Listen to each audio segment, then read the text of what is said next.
Good morning, but it's actually evening. So, I thought that really nothing has been going on the past couple of days. And just so you know, I know when people watch my YouTube videos, I'm always doing stuff and whatever. And my life is just like your life. It's just normal day-to-day things, unless I'm doing something kind of out of the ordinary. Even living in a van is day-to-day life. And so that's where I don't want to,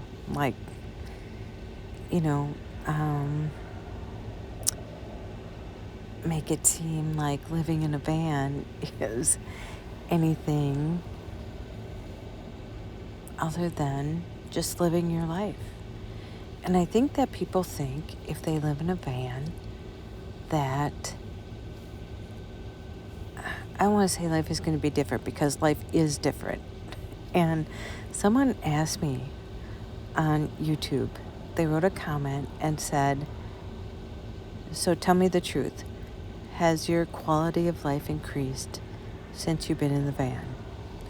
And I wrote back, 100%. Because honestly, it has. But here's the thing, that's for me.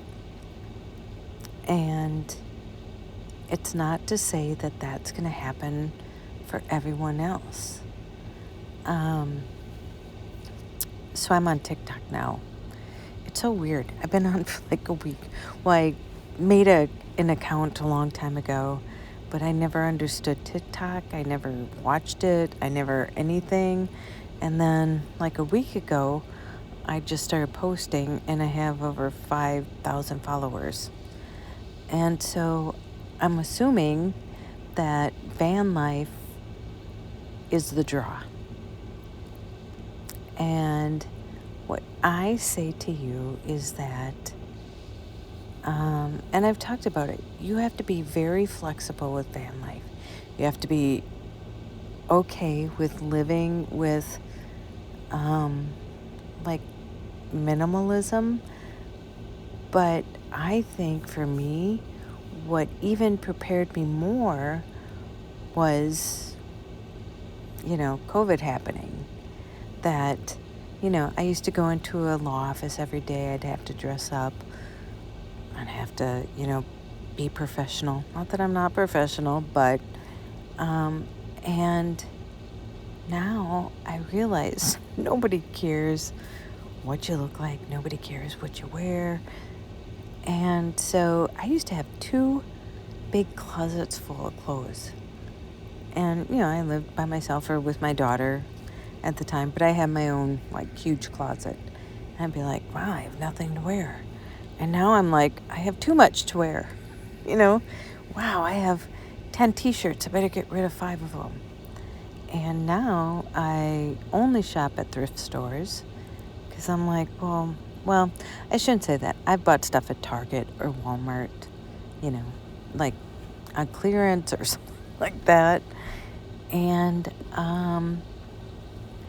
but I wanted to talk about what van life has taught me. And that is insurmountable.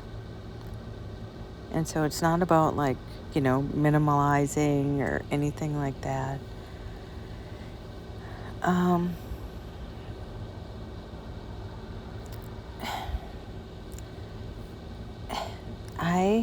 I started this, like I said, I was kind of at the end of I don't want to say at the end of my rope, but after my brother died of colon cancer, and I only reiterate this because if somebody's listening to me for the first time, that I feel like I have to kind of tell them. So my sister passed away at 42 from cervical cancer. My brother-in-law passed away at 52 from a brain tumor. That was her husband. My dad passed away from heart failure. My sister has MS. My other sister had strokes at 62. She's in an assisted living home. She's 68. My brother passed away from colon cancer at 62. And yeah, so the only people now taking care of everybody, or well, not everybody, but my sister's in the assisted living home, and my mom's going to be 93 next month. And you see my mom on my videos, so my mom's very capable of taking care of herself. But so it's only me and my oldest sister. So I'm the youngest, she's the oldest. I'm the youngest of 6. It's Sandy, Chris, Pam, Al, Kim. Oh, Tracey. Is that right? Sandy, Chris, Al, Pam. No, Sandy, Chris, Pam, Al, Kim, Tracey. Yes, that's 6. And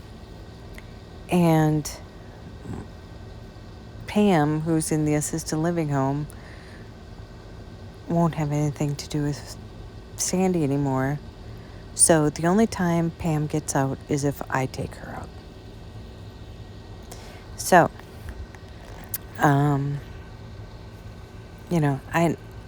I feel very guilty. I grew up, I went to a Catholic school, and nothing wrong with being Catholic. I feel like I'm trying to recover from being Catholic because it was like, I just felt like it was a big guilt trip.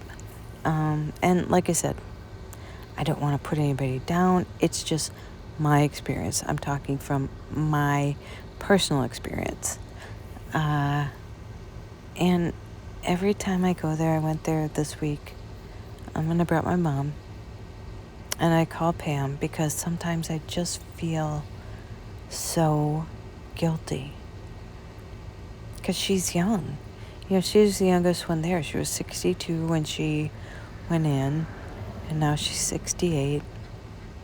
And she doesn't get out unless I take her out. And so that really weighs heavy on me. And I know she wants to get out more. But there's only so much that I can do. I'm one person. And I've been a single mom since my daughter was 1. She's a senior in college now, but I'm still helping to take care of her. Her dad doesn't help with anything financially.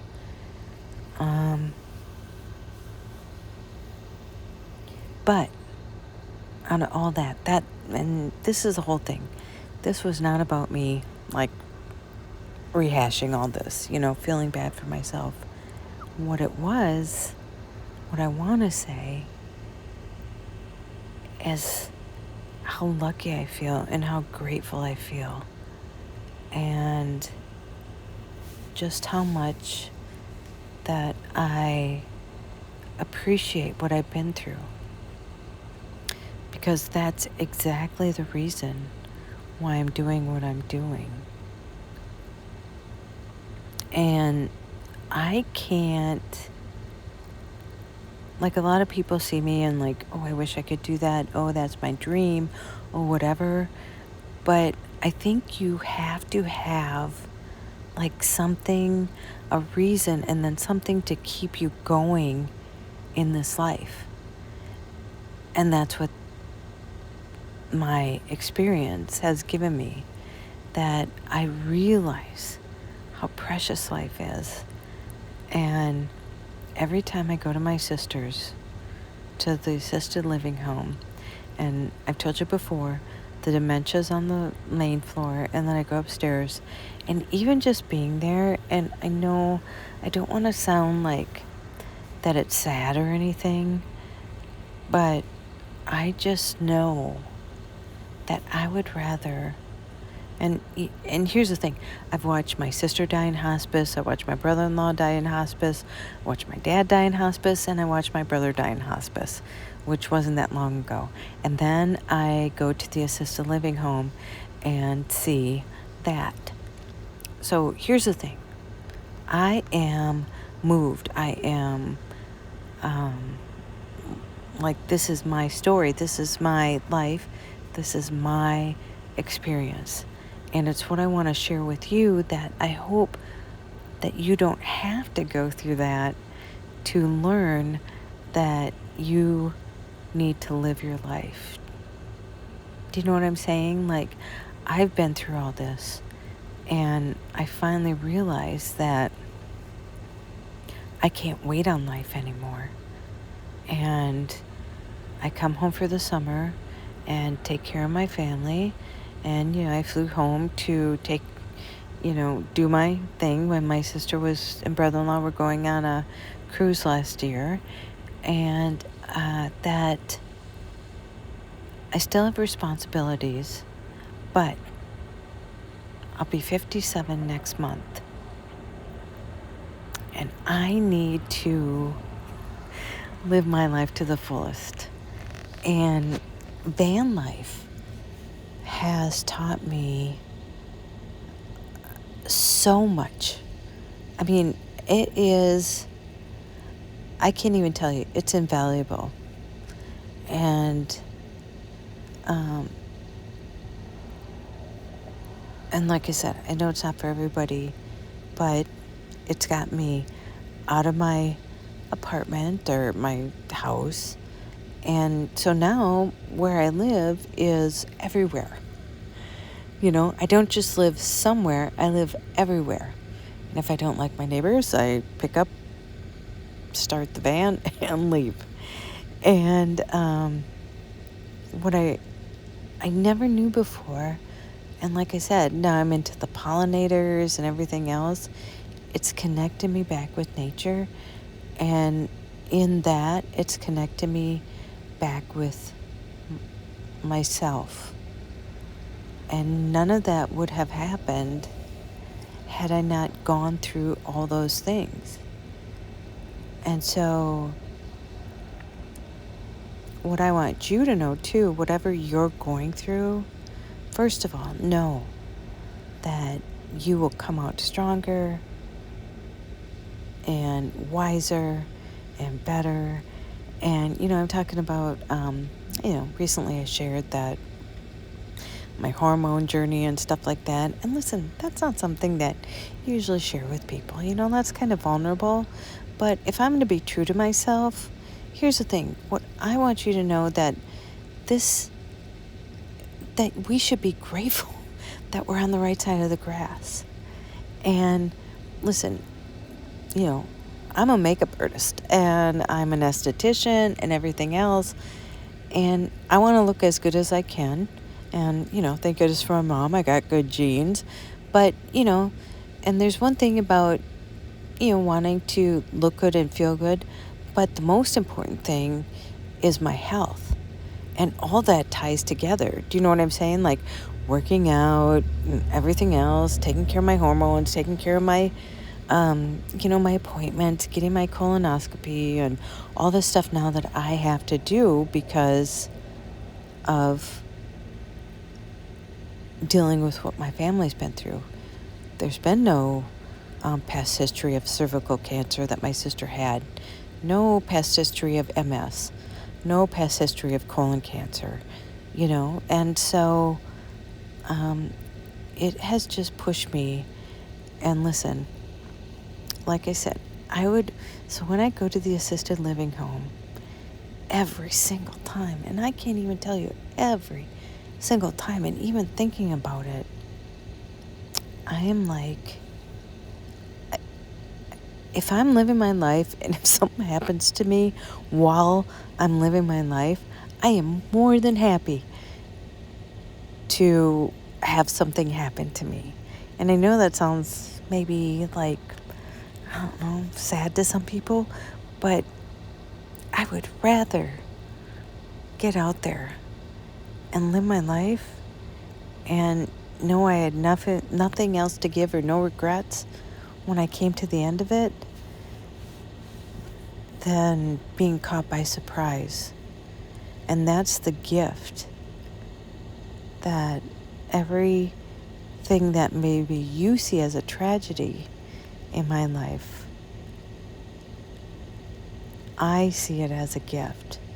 Even I went through infertility treatments for a year. Shots in my stomach, shots in my ass, I had cystic acne. I was on Accutane twice, and that's the thing, like, I don't like, as long as I don't have acne that hurts, I'm good, you know? Like, and that was something to get through, especially in my, like, teenage years and my years in my young 20s. But everything that I have been through has brought me to where I am now. And I would never, ever, ever change anything I've been through. I believe that my loved ones are in better places, and I believe that everything happens for a reason, and so does Joy. Joy believes everything happens for a reason, whatever happens. It's lessons we're supposed to learn, it's things we're supposed to go through, and I consider myself fortunate that I have been through what I've been through, because it's the only reason. Well, and I was just talking to somebody tonight about being sexually harassed by 3 different partners at 3 different law firms. And so when I was like 31, 32, that's when I started contracting. And yeah, it was awful to go through that. And listen, this was like 25, 30 years ago, but I've learned to just somehow take care of myself throughout that, and take care of my daughter throughout that, and be a single mom for 21 years and still keep doing all this. And I think too, I was talking about this, that, you know, we've been so conditioned to, okay, this thing, like, you work a 9 to 5 and you do it till you're 60 something and then you retire. Well, what if you don't want to do that thing for 40 years? And you know my resume. I'm a tattoo artist. I'm an esthetician. I'm a life coach. I'm a paralegal. I'm all these things. And those are the things, like, my life changes. I get interested in different things. I'm a makeup artist. I love to do makeup. It's like painting, And why should we, I don't know, just be tied to society's chains? I guess that's all I can say. Chains. And the only way I got freedom was when those people were sexually harassing me. I thought, you know what? I'm going to go out on my own and I'll contract for law firms, and then I can work for whoever I want to work for. And if somebody harasses me, then I'll be like, you know what? I don't want to work for them. And that's how it worked out. That's exactly how it worked out. And they're like, Tracey, you don't have to work for him because I'm a good worker. And they valued me. But the lawyers made $700 an hour. So it was kind of the compromise that I had to put up with. But it taught me to be stronger. And I look back now, and the only reason they could do that was because I didn't believe in myself as much as I do now. And that's why that would never happen again. Because nobody would ever do that. Because I would, well, you can imagine what I'd do. You see me. Just wouldn't happen. And so it's made me the person I am today. And I honestly really like who I am now. And you guys, all the people that follow me, have given me faith back in humanity. And even traveling has given me back faith in humanity. I'm not sitting on a couch watching some news, looking at all the bad things happening. I'm out there actually doing it and meeting the people and knowing that there's way more good people than there are bad. So I hope you know that. And you guys have lifted me up more than I could ever even imagine. And you don't even know that I could thank you for. My family has disintegrated. You know, we used to be this big happy family laughing, and gosh, we were so loud when we would get together at holidays. And now we're all dismembered, and we don't really have a family anymore, honestly, if I'm being honest. And so you're my family. You've become my family. People here, the ones that I told you that I met at the bar that I go to, they've said that they've wanted to take my mom out while I'm gone and take care of her, and they have become my family. And so have you guys. So I just want to thank you for being there for me. And I never would have learned this if it wasn't for van life. So I just wanted to share that, and I wanted to thank you. And yeah. So thank you for all your support and all your love. And go out and make an adventure, no matter how big or how small. You don't have to sell everything and move into a van. I did that. You can. Go call someone you love. And as Joy says, tell them that you love them. And don't you dare forget your magic.